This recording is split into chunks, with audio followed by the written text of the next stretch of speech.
know a lot of pharmacies probably would not be able to survive it, so they'll just close. My group, we're actually looking at carving Medicaid out. Bye-bye. Yeah. Him and I were talking about it. At the beginning of the year, when New York State didn't keep up with the AWPs for the first month, and I had to resubmit a whole bunch of claims because I was actually seeing red numbers, guys like Todd that work in a chain, they don't see those numbers. I sit there and I have to pay attention to them a lot more than I ever used to. Which chain you were? I work for Tops.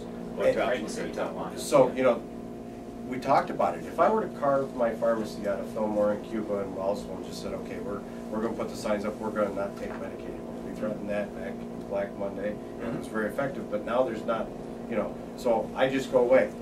They'll find a way to either get a cab, which costs the taxpayer more money, or whatever, especially in more close situations like the cities or, you know, in Tonawanda.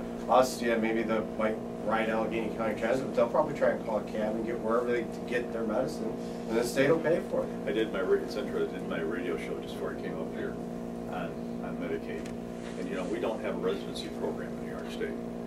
Okay, people from Pennsylvania or the surrounding states can find out, well, geez, you know, it's pretty tough, they don't pay for this and that. I can't get a cell phone in Pennsylvania, but I can get it in New York State. So they come up here to New York State, and isn't this great that the state of New York has these great programs where they'll pay for the Medicaid prescriptions and Epic prescriptions and all this, because they use us as the welfare. Okay, I'm expected to pay for these prescriptions. They're I don't know if you looked at the reimbursement for gentamicin eye drops. Okay, Bausch alone raised the price way up.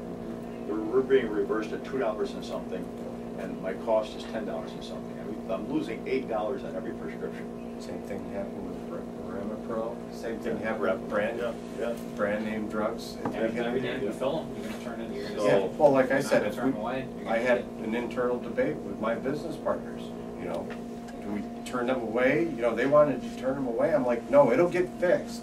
You just have to be patient. But if we turn them away, all they're going to do is go up the road to a guy that's not seeing. What do you think about Medicaid moving into managed care? As far as I'm concerned, I'd support it. Take it away from New York State, CMS and everything. As long as I'd rather see independent health or somebody like that I can talk to.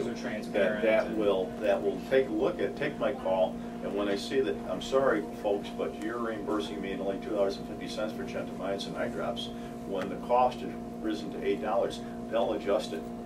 They'll adjust it. We should at least be covered for our cost. But the people that you're dealing with now with Medicaid, everybody wants to give everything away, and they want the pharmacist to pay for it.